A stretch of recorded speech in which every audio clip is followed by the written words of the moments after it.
Welcome to my channel. महत्त्वाची सूचना.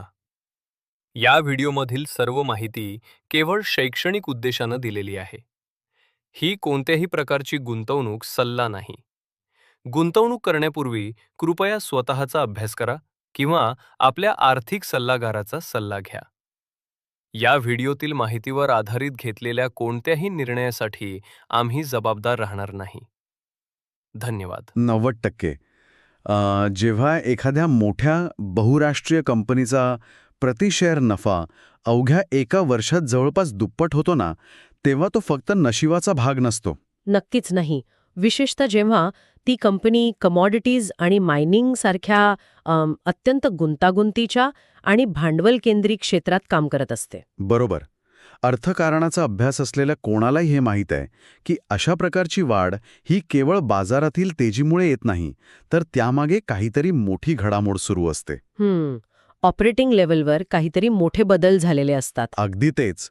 आणि म्हणूनच आजच्या या सखोल विश्लेषणात आपण वेदांता लिमिटेडच्या मार्च 2026ला संपलेल्या तिमाहीच्या म्हणजे Q4 2026च्या आर्थिक निकालांची थोडी चिरफाड करणार आहोत. हो, आणि आज आपण चर्चेसाठी त्यांचे अधिकृत आर्थिक अहवाल, फिस्कल परफॉर्मन्स आणि बाजारातील अंदाजांचं विश्लेषण या माहितीचा आधार घेत आहोत.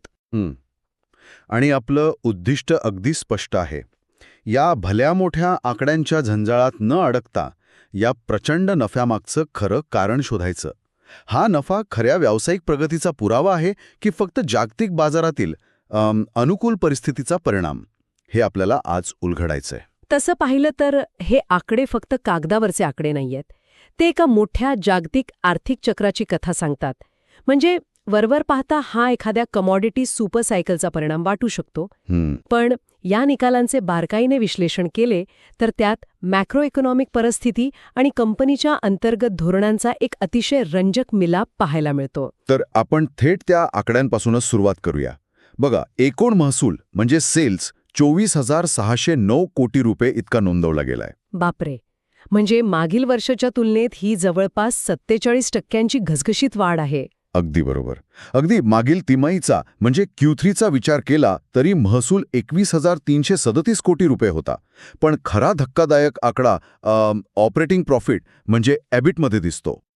तो किती आहे? तो 7,559 कोटी रुपयांवर पोचलाय, जी 44% वाढ आहे. आणि निव्वळ नफा तो ऐकून तर कोणीही थक्क होईल, तब्बल 9,352 कोटी. अरे छा, म्हणजे थेट 71% झेप. महसूल वाढला 47%, पण निव्वळ नफा थेट 71%.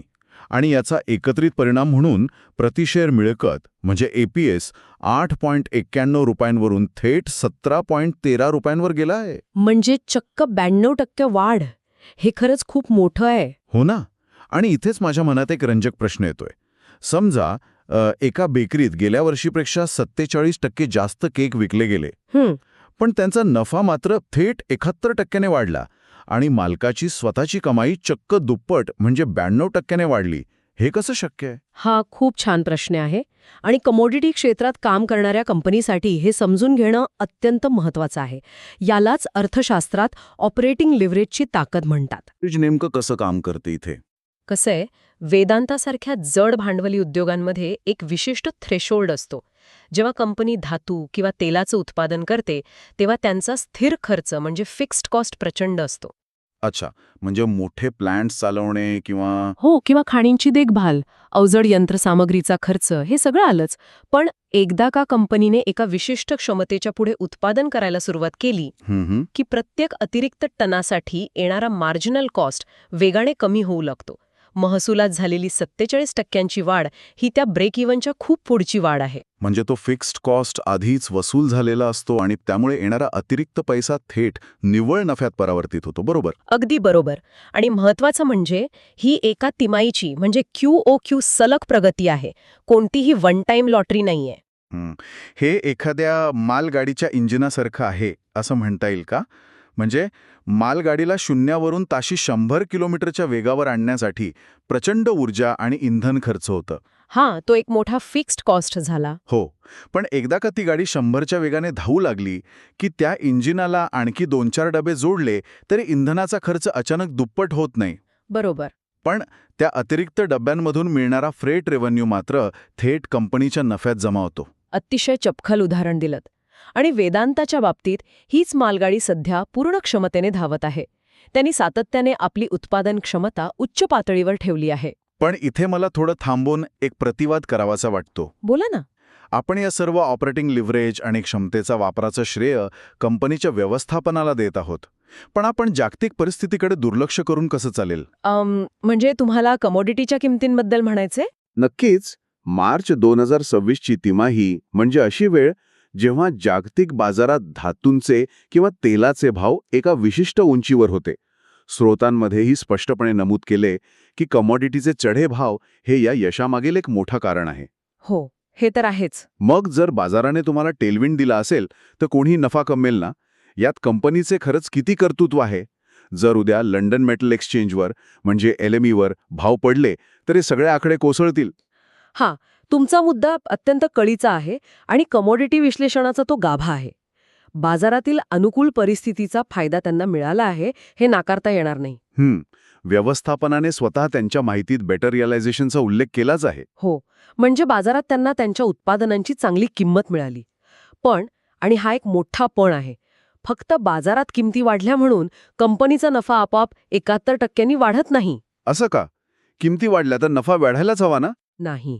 कारण जेव्हा जागतिक पातळीवर कमोडिटी सुपरसायकल येते तेव्हा केवळ अंतिम उत्पादनांचे भाव वाढत नाहीत, तर इनपुट कॉस्ट म्हणजे कच्च्या मालाचे भावही त्याच वेगाने वाढतात. म्हणजे कोळशाचे भाव वाढतात किंवा वाहतुकीचा खर्च. अगदी तेच. ऊर्जेचा खर्च वाढतो, फ्रेटचे दर गगनाला भिडतात. ऐतिहासिकदृष्ट्या आपण पाहिले की अनेक कंपन्यांचे महसूल अशा तेजीच्या काळात वाढतात, पण त्यांचा खर्च इतका वाढतो की नफ्याचे मार्जिन तिथेच संकुचित होते. अच्छा, म्हणजे वेदांताचं खरं यश हे त्या वाढीव किमतींमध्ये नाही, तर त्यांनी जो कॉस्ट कंट्रोल केलाय त्यात आहे. अगदी बरोबर. त्यांनी खर्चावर जे नियंत्रण ठेवलंय तीच खरी गोम आहे. अहवालात स्पष्टपणे उत्तम खर्च नियंत्रण आणि वाढीव मार्जिन या 2 गोष्टींचा मेळ घातला आहे. म्हणजे तेजीच्या काळातही महागाईला आपल्या उत्पादन प्रक्रियेत शिरू न देणे. हो, जेव्हा विक्री किंमत वाढते आणि त्याचवेळी उत्पादन खर्च स्थिर राहतो तेव्हा जे स्प्रेड किंवा अंतर निर्माण होते ते थेट नफा दुप्पट वेगाने वाढवते. बाजारातील तेजी हे निमित्त असू शकते, पण ती नफ्यात रूपांतरित करण्यासाठी लागणारी सिस्टीम त्यांनी आधीच तयार ठेवली होती. हे एक नवीन परिमाण आहे. सहसा आपण फक्त भाव वाढले म्हणून नफा वाढला असे सरदोपट समीकरण मांडतो. पण आता आपण चर्चेच्या एका महत्त्वाच्या वळणावर आलोय. सकारात्मकता तर खूप पाहिली, पण स्रोतांमध्ये एक धोक्याचा इशाराही आहे. आणि तो अत्यंत महत्वाचा आहे. कमॉडिटी व्यवसाय हा मुळातच चक्रवाढ किंवा चक्रीय स्वरूपाचा असतो. म्हणजे हा व्यवसाय समुद्रात सर्फिंग करण्यासारखा आहे. जोपर्यंत मोठी लाट म्हणजे जागतिक मागणी आणि भाव येत आहे तोपर्यंत सर्फर वेगाने पुढे जातो. बरोबर. पण लाट ओसरली की तो थेट जमिनीवर आदळू शकतो. अगदी तसंच. जर बाजारात भाव घसरले तर नफाही वेगाने घसरू शकतो. मगाशी आपण जे ऑपरेटिंग लिव्हरेजचं मॉडेल पाहिलं ते चक्र जेव्हा उलट्या दिशेने फिरतं तेव्हा ते तितकंच विध्वंसक असतं. म्हणजे हे एखाद्या ब्लास्ट फर्नेस सारखं आहे. धातू वितळवणाऱ्या मोठ्या भट्ट्या मागणी कमी झाली म्हणून अचानक रात्रीतून बंद करता येत नाहीत. हो, तुम्हाला त्या सतत चालू ठेवाव्या लागतात. इंधन जाळावं लागतं. म्हणजे जर जागतिक स्तरावर मंदीची लाट आली आणि ॲल्युमिनियमची मागणी अचानक घटली तर महसूल वेगाने खाली येईल, पण स्थिर खर्च मात्र तिथेच राहील. अगदी अचूक वर्णन आहे. डाऊन सायकलमध्ये मार्जिन अक्षरशः चिरडले जातात. म्हणूनच स्रोतांमध्ये जागतिक मागणीवरील अवलंबित्व हा एक अत्यंत महत्त्वाचा रिस्क फॅक्टर म्हणून अधोरेखितलेला आहे. म्हणजे चीनमधील मागणी, युरोपमधील औद्योगिक उत्पादन किंवा अमेरिकेतील व्याजदर या सगळ्याचा थेट परिणाम होतो. हो, आणि या गोष्टी कंपनीच्या बोर्डरूममध्ये ठरत नाहीत, त्या जागतिक घडामोडींवर अवलंबून असतात. त्यामुळे ही एवढी मोठी वाढ पाहून ही कायमस्वरूपी स्थिती आहे असे मानणे चुकीचे ठरू शकते. म्हणजे आपण आता त्या वळणावर आलो आहोत जिथे या सर्वाचा भविष्यात काय परिणाम होईल याचा आढावा घेणं गरजेचं आहे. फ्युचर आउटलुक कसा दिसतोय? अहवालात याचं 2 वेगळ्या कालखंडात विभाजन केलंय, अल्पकालीन आणि दीर्घकालीन. जर आपण शॉर्ट टर्म म्हणजेच अल्पकालीन विचार केला तर बाजाराचा कल अत्यंत सकारात्मक आहे. निकाल अत्यंत मजबूत म्हणून रेट केले गेले आहेत. म्हणजे जोपर्यंत कमॉडिटीचे भाव चढे आहेत तोपर्यंत कामगिरी उत्तम राहील आणि शेअर बाजारातील सेंटिमेंट सकारात्मक राहील. होय, पण खरी गोम लाँग टर्म किंवा दीर्घकालीन दृष्टिकोनात आहे. आणि तिथे फक्त कमॉडिटीच्या किमती महत्त्वाच्या राहत नाहीत. एक नवीन घटक चर्चेत येतो, तो म्हणजे कंपनीवरील कर्जाची पातळी. वेदांताच्या संदर्भात कर्ज हा शब्द नेहमीच चर्चेत असतो. या प्रचंड नफ्याचा आणि कर्जाचा नेमका काय संबंध आहे? बघा, जेव्हा एखादी कंपनी व्यवसायाच्या शिखरावर असते आणि एवढा अवाढव्य नफा कमावते, तेव्हा प्रचंड प्रमाणात फ्री कॅश फ्लो निर्माण होतो.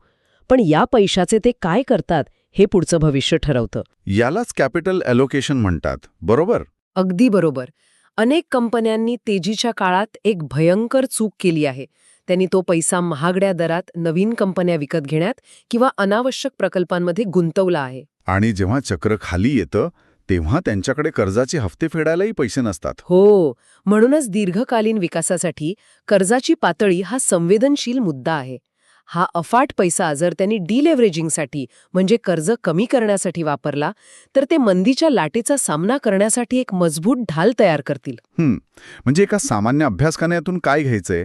दीर्घकालीन गुंतवणूकदारांनी एका तिमाहीच्या नफ्यापेक्षा कंपनीच्या कामगिरीतील सातत्य आणि फंडामेंटल्स तपासणे जास्त गरजेचे आहे. हे खूपच महत्वाचं निरीक्षण आहे.